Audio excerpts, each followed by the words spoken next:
কুষ্টিয়া গোয়ালগ্রামে একটা মেশিন দিচ্ছি।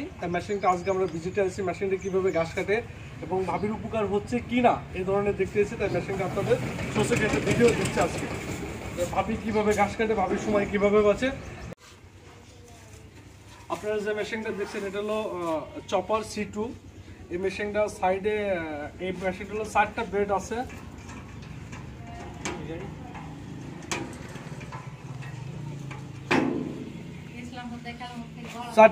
চারটি প্লেট আছে। এই মেশিনটা দিচ্ছি আমরা কুষ্টিয়া দৌলতপুর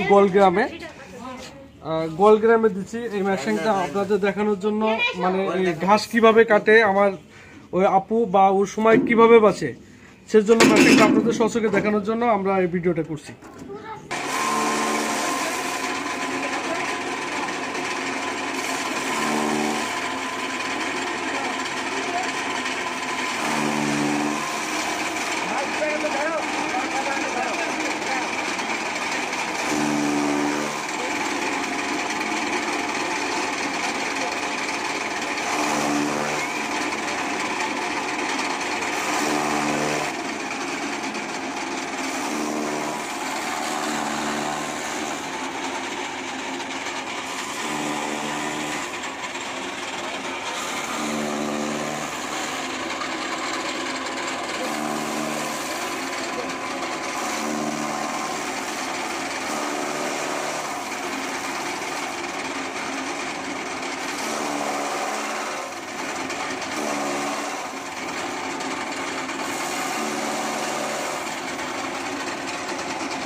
শপের থেকে ভাই আমরা যে মেশিনটা অনলাইনে বিক্রি করছিলাম কুষ্টিয়া দৌলতপুর এই গ্রামে ভাই আমরা মেশিনটা দেখতেছি ইনি কিভাবে ঘাস কাটি না কিভাবে শর্ট টাইম লাগে।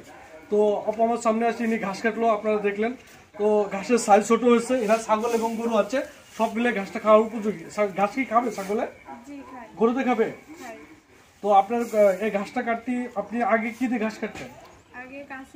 মানে আপনার সময় লাগতো কতটুকু? অনেক সময় লাগে। এখন আপনার কতটুকু সময় লাগছে? এখন বেশিক্ষণ সময় লাগে। আপনার হাজবেন্ড তো মাঠে থাকে, আপনি একা একা ঘাস কাটতে পারেন? জি আমি। এই মেশিনটা একা একা স্থানান্তর করতে পারেন? জি পারি। কোনো সমস্যা হচ্ছে আপনার মেশিনে? না না। আপনি এই মেশিন নিয়ে উপকার হয়েছে আপনার? জি আমার। তো যারা যদি এই মেশিন নেয় ভাই তাদের উপদেশ কি এই মেশিন ওরা কি নেবে না নেবে না? জি নিলে সবারই উপকার হবে। তাই আপনি কি শর্ট টাইম প্র্যাকটিক্যালি দেখতেছেন আপনার শর্ট টাইম হচ্ছে? জি। আচ্ছা আপনার ছাগল কয়টা? ছাগল 12টা। আর গরু? 5টা। এখন সব মিলে কি আপনার হাজবেন্ড বাদে আপনি একা একা সবার ঘাস কাটতে পারেন? জি আমি একা একা। কোনো সমস্যা হয় আপনার? আচ্ছা ঠিক আছে ভাই। তো মেহেরপুরি শপ থেকে আমরা যে মেশিনটা দিলাম সেটা C2 মেশিন। এখানে ব্লেড লং এবং শর্ট দুই ধরনের ঘাস কাটা যায় এবং ব্লেড ধারানোর জন্য একটা এখানে মেশিন দেওয়া হচ্ছে, ওটা ব্লেডটা ধার করা যায়। তো মেশিনটা আমরা আরেকটু খুলে দেখি ঘাস কাটার পর ব্লেডগুলোর কি অবস্থা। ব্লেড স্বাভাবিক অবস্থা আছে এবং স্প্রিং স্বাভাবিক অবস্থা আছে। তো আপনার মেশিনে গ্রিস করতে হবে, গ্রিস করে নেবেন। ঠিক আছে, আচ্ছা ধন্যবাদ।